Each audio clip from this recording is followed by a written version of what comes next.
Ces représentants ont présenté leurs doléances et ont mis l'accent sur le manque d'infrastructures sportives dans les localités. Le secrétaire d'État, quant à lui, a félicité les jeunes pour cette belle initiative et les a encouragés à continuer dans cette voie en se battant pour la promotion et l'épanouissement de la jeunesse. Il les a rassurés qu'à l'ensemble, ils procéderont à la construction de plateformes sportives le plus tôt possible.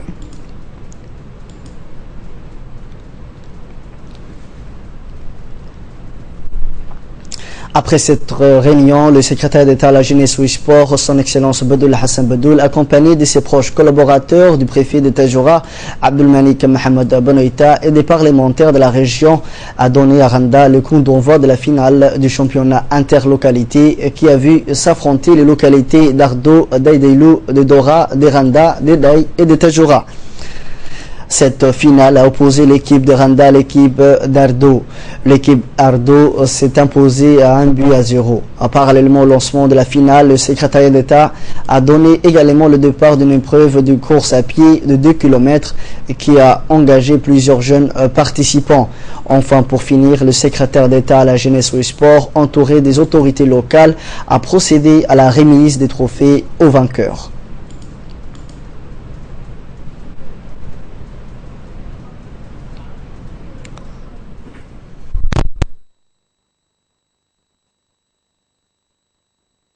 Et appui aux personnes vulnérables, œuvre à travers des actions multiples pour l'épanouissement de la jeunesse et de la communauté de la région en général.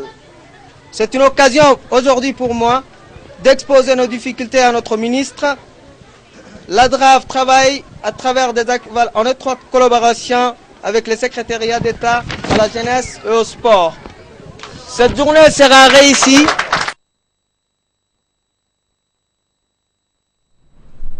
C'était dans les titres. La DDS, l'agence djiboutienne de développement social, a procédé hier matin à l'EAD à la réception des équipements destinés à l'entretien et le remplacement des équipements de la centrale solaire d'Al-EAD. La cérémonie s'est tenue en présence du chef administratif local, le notable coutumier du village et les responsables de la DDS. La création de cette centrale solaire s'inscrit dans le cadre de la politique du gouvernement visant à l'accès des populations aux services sociaux de base et à la réduction de la pauvreté.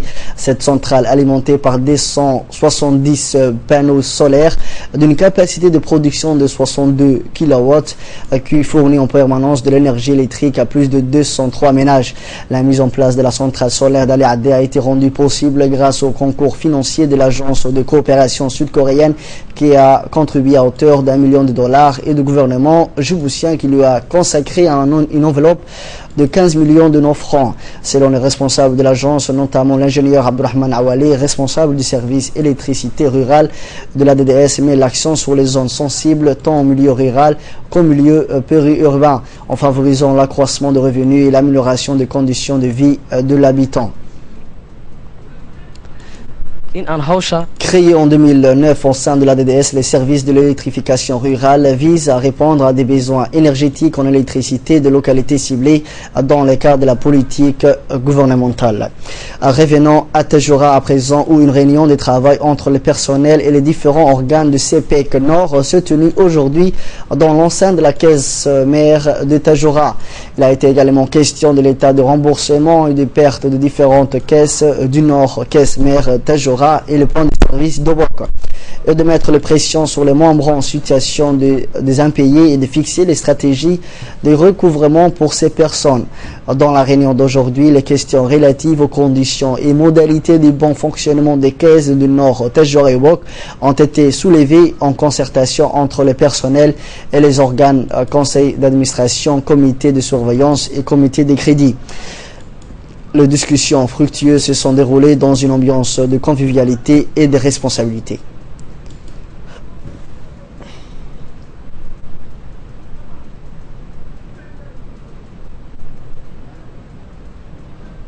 Aujourd'hui, beaucoup de membres avec le filet social et nous avons plus de 1200 membres inscrits à la caisse et nous avons aussi plus de 90 millions de crédits qui ont été déboursés.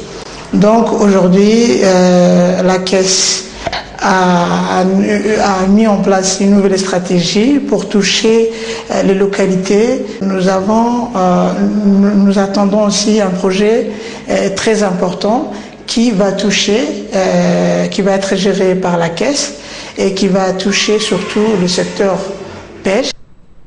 Ces projets de microfinance fait suite à la volonté du chef de l'État, son Excellence Ismaël Omar Guelleh, afin de sortir la frange la plus défavorisée de la population qui ne remplissent pas les conditions des crédits classiques bancaires, comme par exemple les artisans, paysans, petits commerçants et vendeurs ambulants, de pouvoir disposer d'une caisse d'épargne afin de sortir du cercle vicieux de la pauvreté grâce aux activités génératrices de revenus, outil qui contribue à l'amélioration des conditions de vie des pauvres.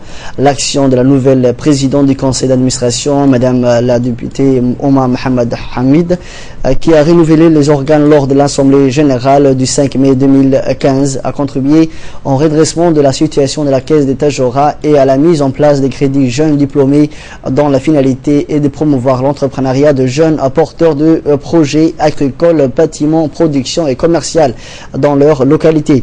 Comme la région du Nord dispose de ressources maritimes, un projet d'aide aux pêcheurs est mis en place en partenariat avec la PRAIV, programme d'appui à la réduction de la vulnérabilité dans les zones de pêche côtière.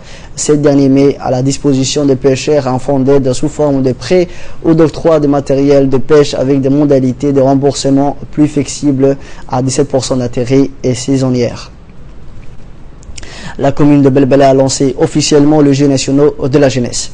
C'est le quartier de Hayabley qui a été à l'honneur hier après-midi durant un match de football qui s'est déroulé sur le terrain de Doralé. Deux formations issues de l'association Darar de Hayabley se sont affrontées pour ce jeu organisé pour la première fois en République de Djibouti. Le président de la commune de Belbela, Youssouf Hassan Nuhou, et le responsable du secrétariat d'État à la jeunesse et au sport ont assisté à ce match.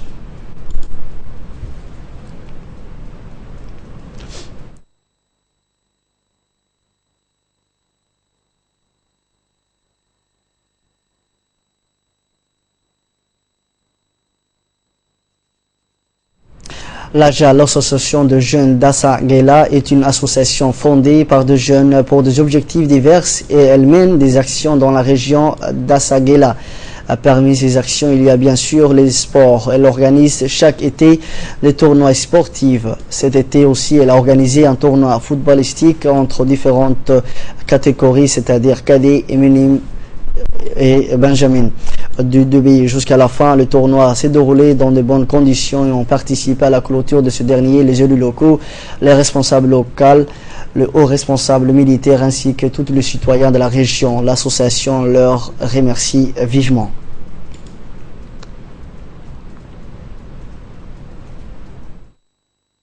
Une association de jeunes.